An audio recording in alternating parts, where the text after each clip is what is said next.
Jason Little here, your storytelling teacher for summer cartooning pre-college.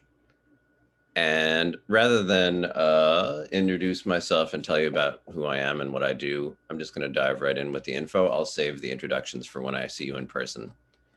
This is the first of a handful of short videos that will buy us a little extra work time on Monday, since orientation is taking up a lot of the morning, which is new this year. So this is my method for making up that time. So let me share my screen and share this video or this slideshow with you about comics vocabulary. So one of the cool and fascinatingly unique things about comics is that it's composed like a comics. Comics are made out of various units, containers, as it were, and they exist one inside the other. So all those containers, we have containers for pictures, containers for words, and they sit one inside the other. And all those different containers have different names. So let me share with you the various names for these things. So if you've got a bunch of pictures together, and inside those pictures, there's containers for words, and they're all aggregated into a big rectangle like this, we call that a page. Often the page is printed on paper, not always. Sometimes it's viewed on a computer screen. And then if you have two pages side by side, usually in a book, so that you can turn the pages, you've got a left page and a right page. Those two pages together we call a spread. One of the words you're going to hear most often is the word for the box that contains the pictures. And we call those boxes panels.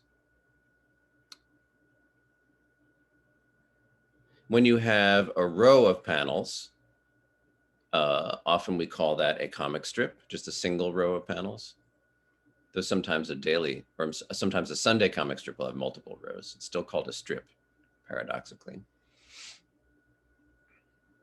And then a page is often divided into rows also. But when we talk about those rows on a comics page, we don't call them strips so much as tiers. So for example, this page design is a 3-tier page because it has 3 rows of strips. Let's see, what was I going to say about this thing? Right, so the reading order. So panels are read in the same order that we read prose, printed prose on a page.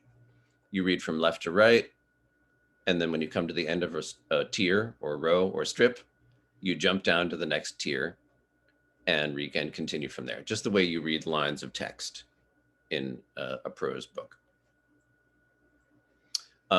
Sometimes the reading order of panels can be confusing or ambiguous. Sometimes you end up reading down and not just across. So in this case, we've got a really tall panel on the left, and then we've got 2 stacked panels on the right, but it's pretty easy to tell the reading order with this. You read the tall panel on the left first, and then you move to the right and read down from there. Now, if you have stacked panels on the left, that can be a little bit more confusing because the reading order becomes ambiguous.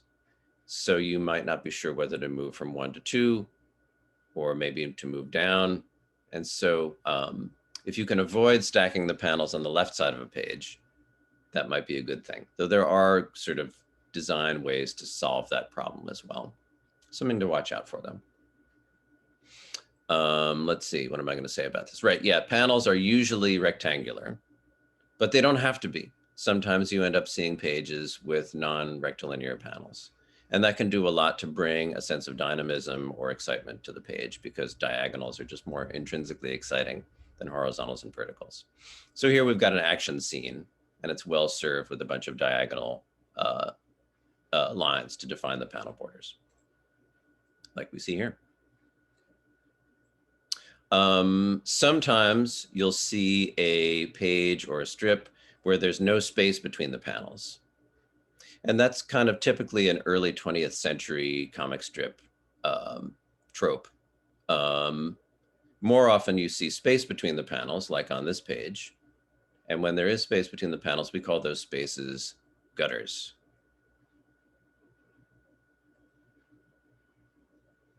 Let's see, now the space outside the panels, between the panels and the edge of the paper, we call that the margin space or margins. So you got the gutters in between the panels, and then you got the margins outside the panels. Let's see, and then the space, like the rectangle in this case, that contains the panels, the term for that is the live area. So the live area is everything inside the margins. Let's see, what was I going to say about this? Right, so the line which defines the outside of a panel is called the panel border. And then sometimes you end up with a panel that doesn't have any border. We call that a borderless panel. And you often see that when there's a single object or character in a panel that usually has no background. And the artist will sometimes do that just as a way to bring a little visual variety to the page. You can see that that image sort of seems to exist in a space sort of set back from the rest of the panels. Okay, other kinds of specific panel configurations. When you've got panels that overlap other panels, as we see with these three little panels that overlap the one big panel, surprise, you call those overlapping panels. And then relatedly, when you have a smaller panel that is entirely contained within a larger panel, we call that an inset panel. And then sometimes you're going to want to have a really big panel on a page. Sometimes it's a panel at the very beginning of the story just to sort of set the scene with a nice big beautiful image to help draw the reader in with a lovely background drawn in it. Or sometimes it's just a really important moment in a story that you want to emphasize in particular. And so large panels that take up most of a page the way this one does, we call those splash panels. Okay, so we've talked about the containers for the pictures. Let's talk about the containers for the words. The words are contained in these funny things that are attached to each character's mouth. We call these dialogue balloons. Now, it's increasingly common for young people to call these bubbles. I want to steer you towards calling them balloons. People who call them bubbles are people who haven't really studied comics and who haven't gone to school for comics. So that's what you've begun to do now. You've begun to go to school for comics. So I encourage you to use the pro jargon, which is to call these things balloons. Balloons can be all sorts of different shapes. Here you see mostly elliptical or rounded balloons, but you can have balloons that are shaped in various different cloud configurations, or the second from the left there, the sort of antique TV shape, or sort of rounded corner rectangle. And then the little tails that emerge from each balloon. Some people call them balloon tails. I like to call them pointers. And they point to the mouths of the character that's speaking and help us understand who's saying what in the panel. Something to avoid is crossing the balloon pointers. So here you got Jim on the left and Bob on the right, but Bob speaks first in the order of dialogue. And so this artist has crossed the pointers, but then you end up with an awkward situation where Jim's balloon is over Bob's head and Bob's balloon is over Jim's head. And it just isn't very intuitive for the reader and it's easily confusing. So avoid the cross pointers and instead stack the balloons one on top of the other. So balloons don't always have to be right and left the way we see here. Sometimes they can be above and below. So Bob speaks first, his balloon comes above, Jim speaks second, you don't have cross balloon pointers. Ah, nice. Sometimes you have more than two balloons in a panel. So you can do left and right above and left and right below. And the reader will know to read from left to right and then jump down and read the next set of balloons left to right, the same way that you read panels left to right and then jump down to the next tier and read left to right. So 1, 2, 3, 4. Very unambiguous, easy to read.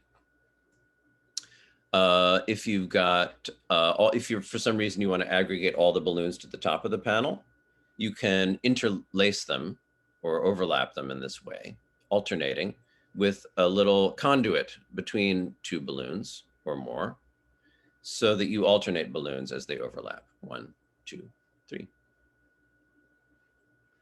This is another situation to avoid, where you have one balloon lower left and another balloon upper right. With this kind of situation, it's very difficult for the reader to know which balloon to read first and which to read second. So avoid, like the plague, lower left, upper right. Let's see. So a final couple balloons I want to show you is the thought balloon, which tells you what the reader, or what the character is thinking. Thought balloon. And then one of the main reasons that I encourage students to avoid using the word bubble instead of balloon is because these are bubbles, the little circles that hang from a thought balloon and indicate who the speaker is. Those are your bubbles. Okay, here are some specialized balloons that do different things. So the wobbly balloon is sometimes used for a sickly character or a weak character. It's often referred to as the deflated balloon. That's what we see at left here. And here it's being used for the plaintive howl of a dog at night. And then this jagged balloon in the middle is, in this case, being used for the staticky sound of an old television in this bar room. Sometimes you hear it for telephone calls. Sometimes you see it, rather, for telephone calls or radio broadcasts. And then the balloon, the jagged balloon on the far right, which is a shouting child with the curved lines, is used for any loud voice in a balloon. And that's it for comics vocabulary. So you can always, if you feel like you're not sure about the names of the things in comics panels, you can always refer again to this slideshow. Okay, gang, thanks a lot.